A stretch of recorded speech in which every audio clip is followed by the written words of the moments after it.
নমস্কার বন্ধুরা, কেমন আছো তোমরা সবাই? আশা করছি তোমরা সবাই ভালো আছো। আমিও ভালো আছি। অনেক দিন পরে আবার তোমাদের জন্য ব্লগ নিয়ে চলে এসেছি। বেশ কিছুদিন ধরে শরীরটা খুব একটা বেশি ভালো না, যার কারণে ব্লগগুলো কন্টিনিউ করতে পারছি না। তো গত ব্লগে তোমরা দেখেছো আমার ভাইয়ের গায়ে হলুদের অনুষ্ঠান সম্পূর্ণ হয়েছে, আর তার আগের ব্লগে তোমরা দেখেছো আমার ভাইয়ের বিয়ে উপলক্ষে ভাইকে কিভাবে আইবুড়ো ভাত খাইয়েছি। সমস্ত ব্লগগুলোই কিন্তু একে একে তোমাদের সাথে শেয়ার করেছি।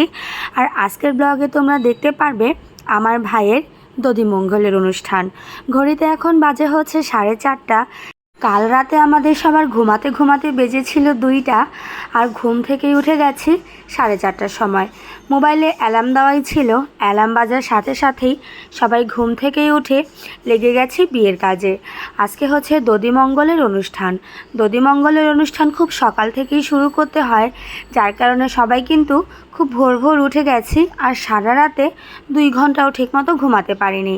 দধিমঙ্গলের এই অনুষ্ঠানটি বিয়ের দিন খুব ভোর ভোর শুরু করতে হয়।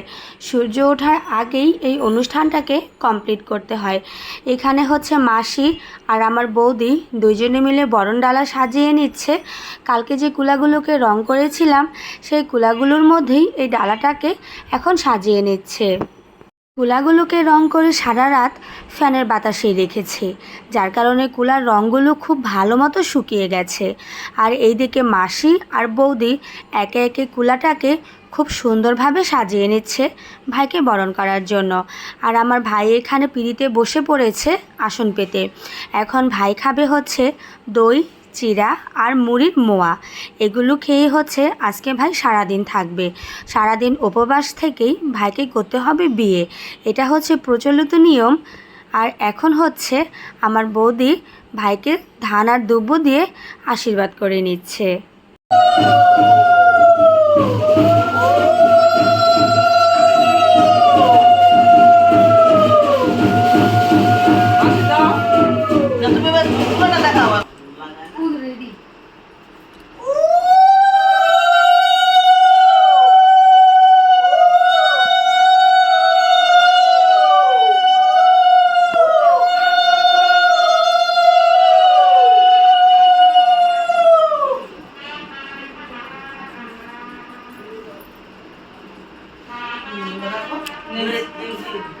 ঘরের ভেতরে ভাইয়ের দধিমঙ্গলের অনুষ্ঠান হচ্ছে, আর বাইরে বাজছে বিয়ের বাজনা।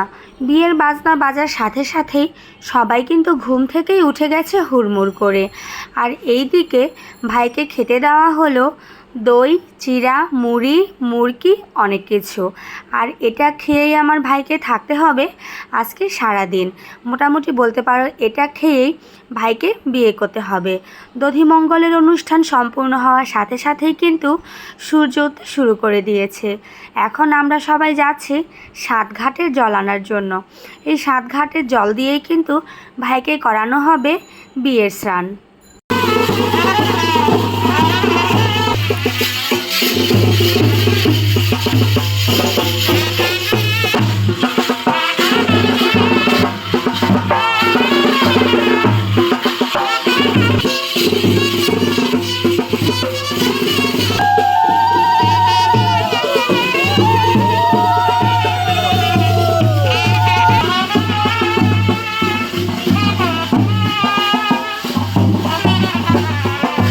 সবার চোখ মুখ দেখে বোঝা যাচ্ছে রাতে কারো ঠিক মতো ঘুম হয়নি। আর এইদিকে কিন্তু আমার ছোট্ট উৎসটাও তার মামার বিয়েতে 7 ঘাটে জল আনার জন্য সকাল সকাল ঘুম থেকেই উঠে গেছে। সূর্যি মামা এখনও সেভাবে পূর্ব আকাশে উঁকি দেয়নি ঠিকই, কিন্তু সূর্য রশ্মিটা কিন্তু আস্তে আস্তে করে চারিদিকে ছড়িয়ে পড়ছে। এই দৃশ্য কিন্তু সত্যিই অসাধারণ। সকাল সকাল ভোর ভোর ঘুম থেকে না উঠলে এই দৃশ্য কিন্তু একেবারেই দেখা যায় না।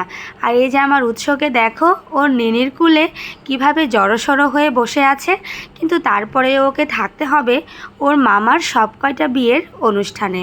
আমরা কিন্তু একে একে 7 ঘাটের জল ঘটিতে ভরে নিচ্ছি।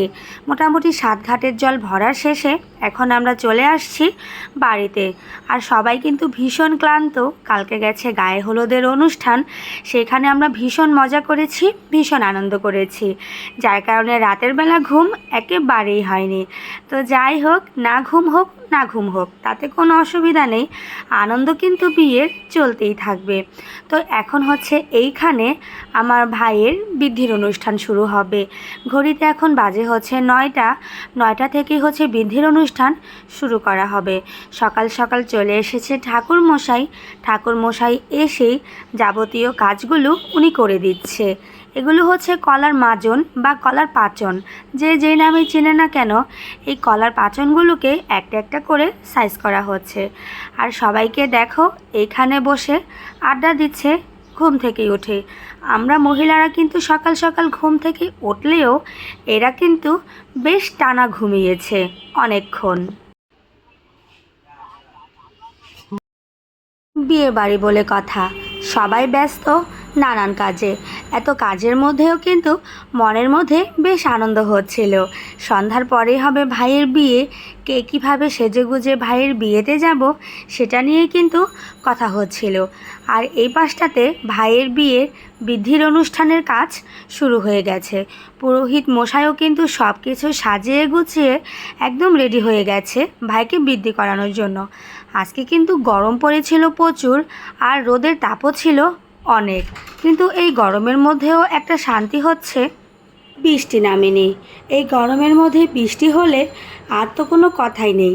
একে তো বিয়ে বাড়ি, তার উপরে যদি বৃষ্টি নামে সব কিছু একদম চ্যারাকাণ্ড অবস্থা লেগে যাবে। আর আমার ছোট ভাই হচ্ছে ভাইকে বৃদ্ধি করাবে। ছোট ভাই এখানে মায়ের কাছ থেকে অনুমতি নিয়ে নিচ্ছে ভাইকে বৃদ্ধি করানোর আগে। আমি আমার পিতৃ এবং মাতৃকার্যে ব্রত হই, আপনি আমাকে কৃপা করে অনুমতি প্রদান করুন। কি বলছে শুনছেন? কি করব? হ্যাঁ বলেন, শুরু করেন। তো বলেন। শুভস্য হ্যাঁ, বড় ভাই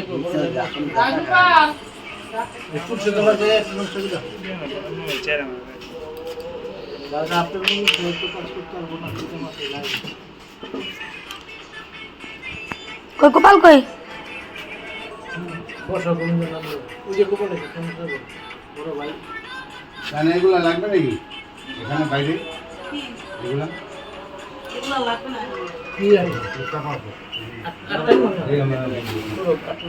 আর আপনি ওই কাগজটা লাগবে। দিদি কাগজটা লিখে দিয়ে দে।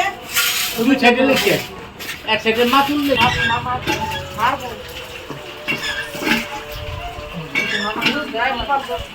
শোনো, তুমি যেটা না বোঝো আমাদের আমি একবার দুবার বলবো।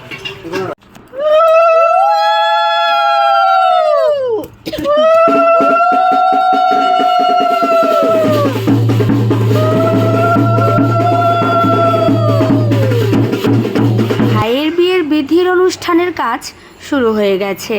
এখানে পাটাতে বেটে নিয়েছি কাঁচা হলুদ, আর এখন ভাইয়ের বিয়ের টুপুরটাকে করা হবে আশীর্বাদ বা বরণ।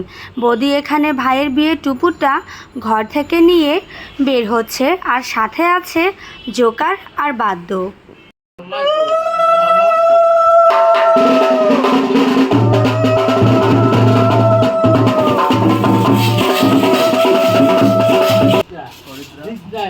বিভূতি দেবায় সর্ব বিঘ্নাশনা নম শ্রী বিষ্ণু। নিজ দিকে টান দাও। হ্যাঁ, এটা ফালাই দাও। এই হাতের উপরে মাম আপনার তোমার তাই না? হ্যাঁ, নম বিষ্ণু সদর্গ হৃদয় অস্ত্র সিং রজ্জায় হরিদ্রা ভবন্ত শ্রী বিষ্ণু। বাবা, এই যে এই দুটো ভিডিও করো।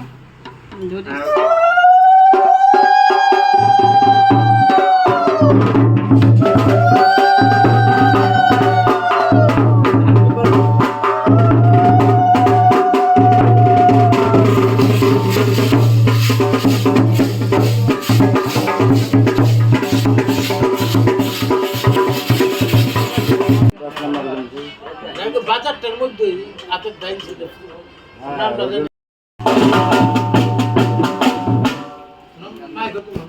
আগে এক মুঠো খোয়া লো না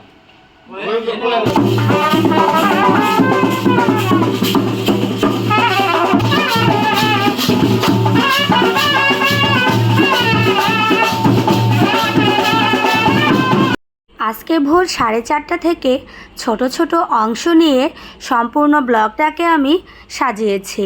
আশা করছি তোমাদের কাছে এই ব্লগটা ভালো লাগবে। একটার মধ্যে কিন্তু বিয়ের অনুষ্ঠানটা সম্পূর্ণ হয়ে গেছে, এরপরে হচ্ছে বিয়ের বাকি অনুষ্ঠানগুলো, যেগুলোকে আমি আগামী ব্লগে তোমাদের সাথে শেয়ার করব। ছোট ছোট অংশগুলো তোমাদের সাথে শেয়ার করেছি। জানি না তোমাদের কাছে ব্লগগুলো কেমন লাগছে আমার ভাইয়ের বিয়ের অনুষ্ঠানের। যদি তোমাদের কাছে ব্লগগুলো ভালো লেগে থাকে তাহলে একটা লাইক আর কমেন্ট করে জানিয়ে দিতে পারো ব্লগগুলো তোমাদের কাছে কেমন লাগছে। সেই সাথে আমার চ্যানেলটাকে একটা সাবস্ক্রাইব করে আমার পাশে থেকে আমাকে সামনের দিকে এগিয়ে নিয়ে যেতে পারো। ধন্যবাদ তোমাদের সবাইকে আমার ব্লগটির পাশে থাকার জন্য।